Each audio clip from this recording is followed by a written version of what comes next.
Ngizothanda ukulibingelela abantu bakithi ngasona lesikhathi namhlanje ngingaqedi isikhathi senu. Ngisithi abantu mabaphile konke amagumba amanomhlaba. Engizoqala ngakho ngizothanda ukubonga ebantwini. Mangithi ngithanda ukubonga ebantwini, ngithanda ukubonga ebantwini usizo asebelitholile. Bese ngiyakhumbuza njalo kungenzeka mhlambe kukhona engisuka ngibakhohliwe ukubathumelela amaphasela wabo. Bangikhumbuze abantu bakithi ukuthi cha mkhulu akasithumela amaphasela wethu. Ngiwathumele ngoba amaningi sembiye ngawathumela. Lapha anginayo inkinga abantu bakithi, uyangikhumbuza ngoba mina ngumelaphi abantu bakithi oye wafunda isintu wasiphelelisa. Yikho nje lingibona ngihlezi ngithobile ngokubona isintu ngiyasazi, ngaphuma nemilayo noma ngaphuma nemithetho lapha engafundiswa khona isintu sami, lapha engathwasa khona. Anzange ngivuke mina ngithatha isintu ngithi ayisingiye lapha. Cha, lokho angizange ngikwenze nafuthi angeke ngikwenze ngaloludwe usuku. Futhi enye into angeke futhi ngivuke nangolodwa isuku ngidelela umuntu noma ngidelela iclient lami engilelaphayo. Ma iclient lami linesikhalazo kimi ngiyasizwa. Bese ngibonga futhi nalabo engingabasiza futhi ngamandla la enginawo nabanginikeza amandla abanawo ngemva kokuba nabasize. Ngisithi mina inkanyiso zenu nakhanyisa, naphumelela, nabuya nangibhadala. Ngisithi ngiyabonga kini bantu bakithi, inkomo zamadlozi, ngizibonile nalabo abathumela ama-account ami, ngizibonile bantu bakithi. Angithanda ukuqamba amanga, ngifuna ukukhuluma konke amagumba amanomhlaba ngithi ngizibonile. Akukho lapho engingakhalaza khona ngithi hayi ubani nobani akalethanga okungokwami. Nilethile bantu bakithi, nilethile bese silinda phela nalabo abasasetshenzelwa izinto zabo ukuthi-ke manje nabo babonge ngokuphelele. Ngisasho futhi ngisithi ngiyabonga nakini noma ningakakhanyisi kodwa kuzo nizobuya nilethe. Nginibonge bantu bakithi, imisebenzi ibonakele. Bese ngisithi futhi nakulabo abaqale ukusebenzisa izinto zabo mabayenze phela ngalolu hlobo mangabe bephumelele balethe abakulethayo ngesivumelwano. Mangabe ubone inkinga usho ukuthi cha mkhulu mina ngike ngabona inkinga ewu-1 no-2 no-3, ngiyakwazi ukulungisa futhi ngingenakho ukuziphakamisa. Mina abantu bakithi angilaphi nge-success yami. Success yami engisho ukuthi impumelelo ngeyami bantu bakithi, akusiyo yokwelapha, akusiyo yena futhi akufanele ngizibonakalise ngayo. Mina okwami edlozini ngafundiswa ukuzehlisa komunye nomunye konke amagumbi amane omhlaba. Ngomdala ngomncane konke mina ngiyazehlisa kini. Ngisithi ngiyathokoza maniphile konke amagumbi amane omhlaba. Kahle kahle le video ibe ingiyokubonga kulabo asebekhanyiselwe izinto zabo babuya bangilethela okungokwami. Ningakhohlwa-ke bantu bakithi, nilibonile izinto zenu. After 6 months izinto ziyarenewa. Umuthi phela lona uyarenewa, uyalungiswa after 6 months. Zimbalwa-ke izinto engizethula futhi yini inhlanga ze-gambling senginazo sezibuyile bantu bakithi. Ofuna inhlanga ze-gambling zikhona. and then siyabuya sikucabe ziya-activate ngemva ka-7 days. Bantu bakithi lingizwe kahle, ungathi uma ngabe kucabele manje ukuthi usiyadlala namhlanje usujaha ukuthi uzowina. Ziya-activate after u-7 days. Bantu bakithi inhlanga ze-gambling sengizikhandile sezikhona, ngangingasenazo njengoba la ngizwa ngingasakhulumi ngazo nje. Sezikhona inhlanga ze-gambling ziya-activate after u-7 days. Bantu bakithi uma sikwenze lezi nhlanga awudli ingulube. Njalo kuleyo 7 days awulali nomuntu wesifazane. Kumele nje ugoqe umsila wakho wangaphambili, ngoba lo msila wakho wangaphambili phela umfazi kangeke ajabule uma ngabe imali ingekho. So yingakho nisizwa noma ngabe ufuna umsila wangaphambili. Ngiyaxolisa abantu bakithi, angikhulumanga kabi, kodwa-ke uyazila ndoda noma ngabe unomfazi endlini uma uzozithatha lezi nhlanga. Ngizokunikeza zona inhlanga ze-gambling muntu wakithi ngo-4,000. Leyo iyinkanyiso. U-4,000 iyinkanyiso. Uyazila u-7 days. Ingulube awuyidli, uyayiyeka ndoda uma ngabe uyithanda ingulube, ngoba ingulube iyalimaza umuthi wethu lona. Nginalo ithemba abantu bayangizwa kahle, ungilalele kahle, ungizwe kahle. Ngibona ngathi ngikhulumela phezulu, futhi angeke ngikhulumele phezulu ukwedlula lokho ngoba anginayo ivoyisi ephezulu. So yingakho kufanele ungilalele kahle. Kunabantu abathi angikhulumeli phezulu, kodwa mina ngikhulumela phezulu okungaka. Bantu bakithi, ngikhuluma lento nje ngiyasho namanje ukuthi ngikhulumela phezulu.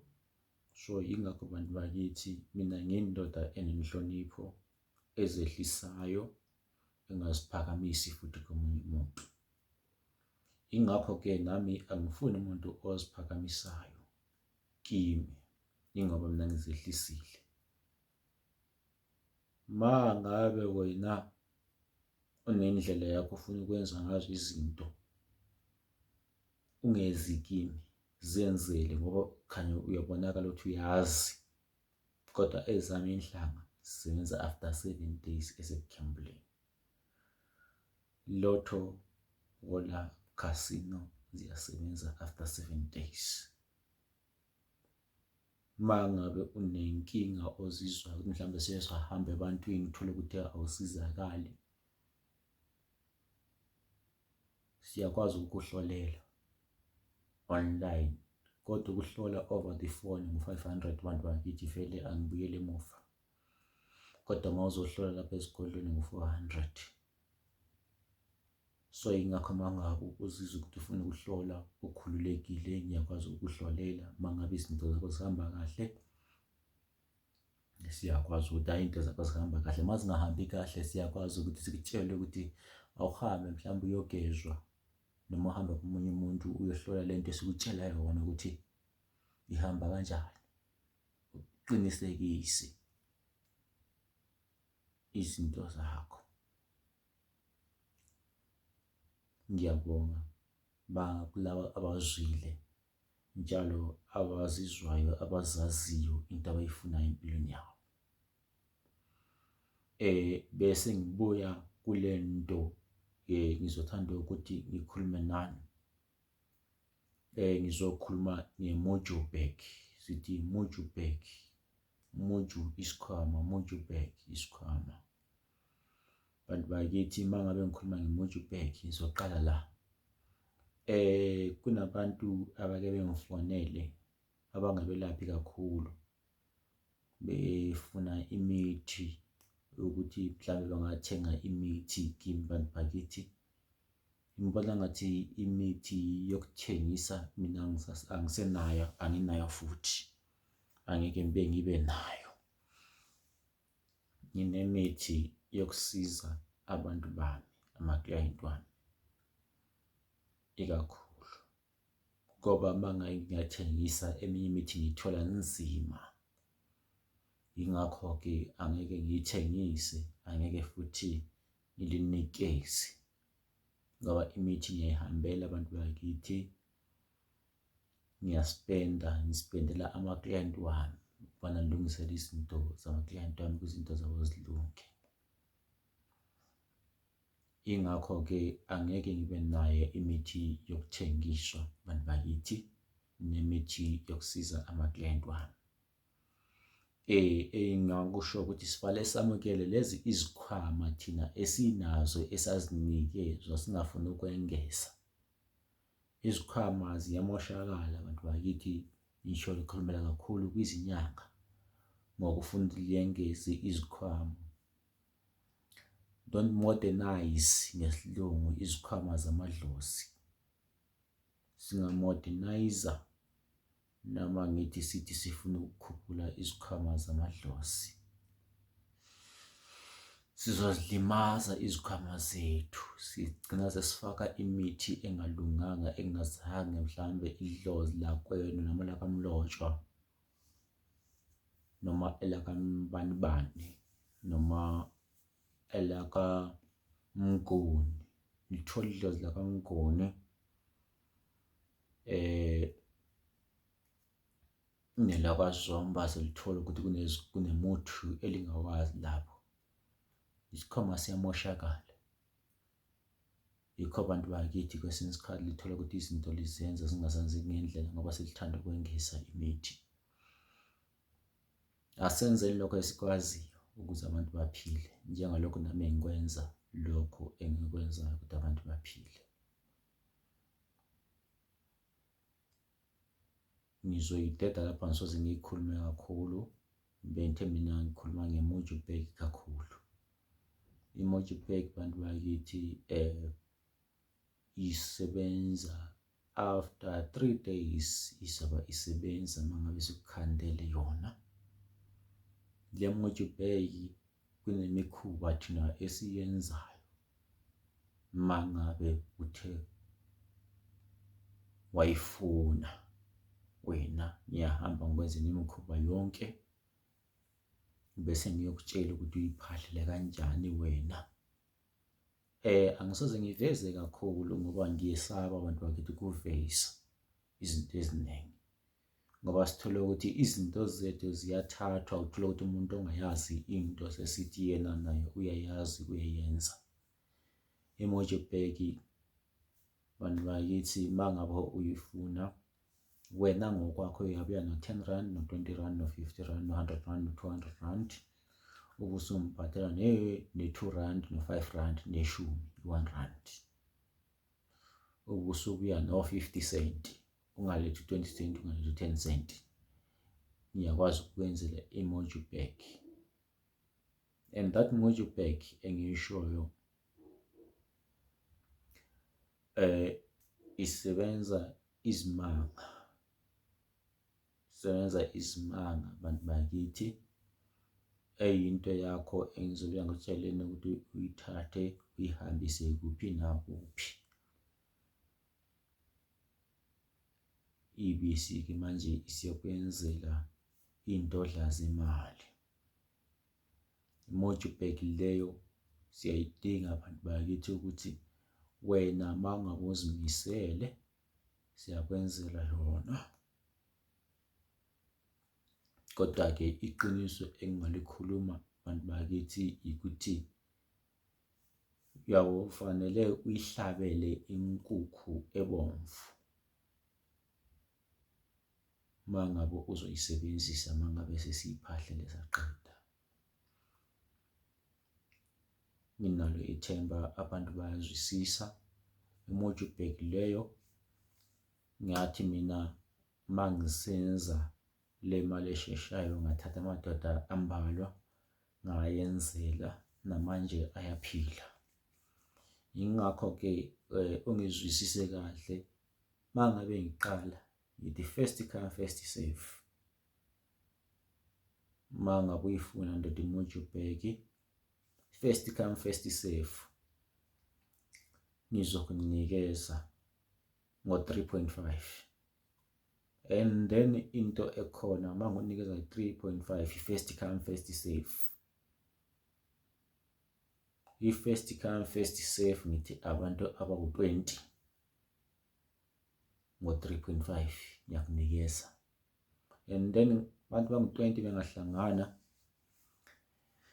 ngiyayibuyisela nje ku-20,000 each person. So first come first serve for the first 20 people. Ngiyanikeza, hamba uyosebenza, mawusebenzile nabantu abayi-20 laba baka-3.5 yabuya-ke uzonginikeza u-35,000 ku-first money oyitholileyo. For the first 3 weeks nginalo ithemba abantu bazwile ngudlozi khulu lo okhulumayo. 083 2066 954. Mangabe ungifuna uyayenza ama-bookings